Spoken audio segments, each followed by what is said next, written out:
You need to empower your intelligence and enhance your competence. This is what you need to do. This is what education is about, this is what life is about. But unfortunately, you think education is about passing an examination. Education is not about passing an examination. Education is about learning. It looks like the world has forgotten about this.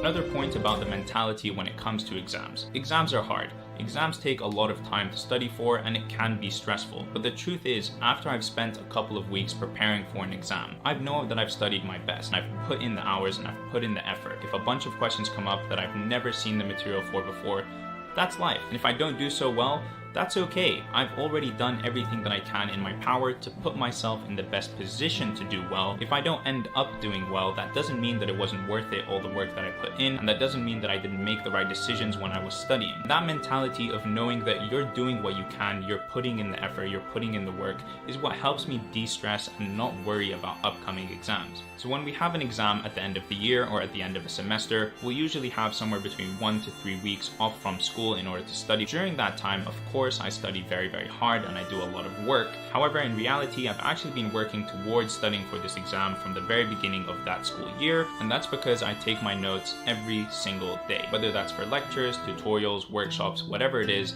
every day I put in a small amount of work. So for example, today I have 5 lectures scheduled, and that means by either today or tomorrow I will have written all of my notes for those 5 lectures. So when it comes exam time in December, all I have to do is read them, learn them, memorize them, and I don't have to start from scratch writing those notes or learning that material because I already did it a couple of months ago in September. I will have already seen all of the material that's going to be tested at least once. So when you're reading it again, it's almost like a second read through. It's like you're building on the foundation of knowledge that you already have. Secondly, around exam time, in those 1 to 3 weeks that we have off in order to prepare for exams, I really do put in the work. Of course, I still maintain a balanced life by going to the gym, doing exercise, seeing my friends, etc. But here the priority is studying for my exams. And during this period, I always study for the exact same number of hours and I always study with the exact same routine. I set myself a goal of 8 hours of studying in a day. I wake up at 7, I'm at the library and I start studying at 9. I study from 9 till 1, take a 2-hour lunch break and chill break from 1 till 3, study again from 3 till 7. Now following this, or if I'm still in the studying mood and I feel like I can do more, I'll take a 1-hour break from 7 till 8 and then study from 8 till 9 or 8 till 10 depending on how I'm feeling or how close I am to the exam or how much material there is left, etc. So this structure that I have, this consistency that I have when it comes to studying for exams is something that's very, very beneficial. It's almost like a guaranteed fact of life that I know around exam time, this is the routine that I'm going to have and this is how much studying I'm going to do.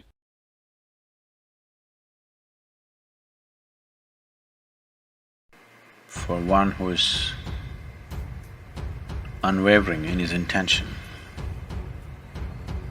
for him, liberation cannot be denied. The only reason most of the humanity goes about their life, blundering through their life, not knowing which way to go, is because they keep shifting the direction of their life too often.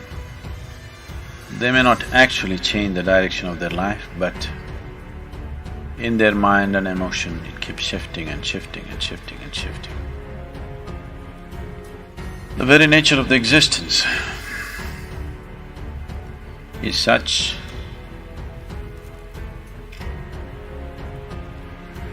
today it is also a scientific fact, but this is the experience of every yogi, that in this existence there is energy and there's consciousness. There is no such thing as physical matter. Physical matter, as you know it today, is just concentrated patterns of energy.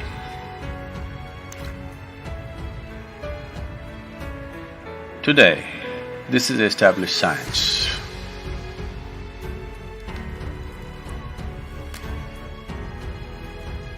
But more than 40,000 years ago, When Shiva spoke, he spoke clearly. His involvement was in absolute consciousness or in the energy, never in the physical matter, because he did not see it as real. And he spoke thus,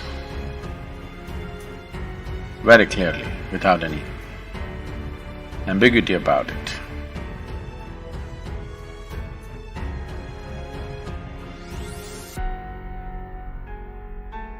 Do you see somebody is waiting for someone they badly want to see?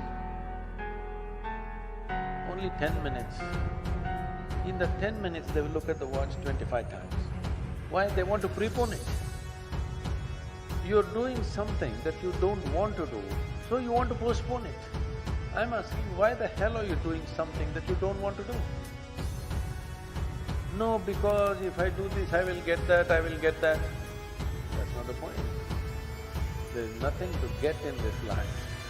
There's really nothing to get in this life. Either you lived this life in a profound and intense manner, or you did not. What will you get in the end? Only thing is the process of life. How wonderfully did you live? That's all there is. So if you are doing something really wonderful, do you want to prepone it or postpone it? Prepone it. So you must find what is it that you really want to do. If you find that one thing, you will always prepone everything, not postpone. You're still here. And you get another chance this day to do better and be better. Another chance to become more of who you were created and what you were created to fulfill.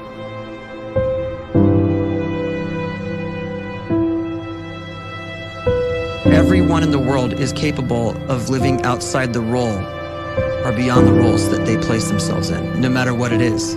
You're not just a dad, you're not just a banker, you're not just a brother or a son or a convict. It doesn't matter. Like, everyone is bigger, much bigger, infinitely bigger than the roles they place themselves in, and is capable of reaching potential greater than anything they could imagine.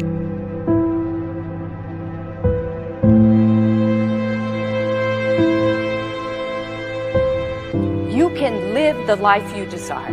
It's right there in front of you. But in order to achieve it, you must first see it, then believe it, and then you must graciously ask and train your brain to help you execute your vision.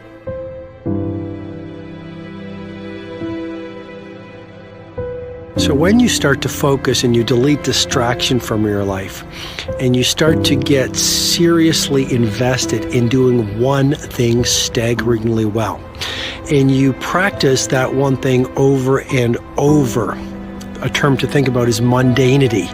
You do one simple, seemingly insignificant thing every day around your main skill, and it's very mundane, but small daily improvements over time lead to world-class results. Well, here's what happens in your brain. You start to isolate a single neurocircuit around that skill, and that starts to trigger a certain type of brain cell called an oligodendrocyte, which then releases myelin. Myelin is a fatty tissue that starts to wrap around that single neurocircuit related to that main skill you've been practicing. And when myelin starts to wrap around the brain circuit, what happens is you have accelerated learning times, you can see more quickly, heightened perception, and you'll learn more quickly. And that is really the quote-unquote secret of the great producers. It's not a result of some natural gift, but their daily practice, their relentlessness and their grit, their work ethic, and their singular focus and sacrifice.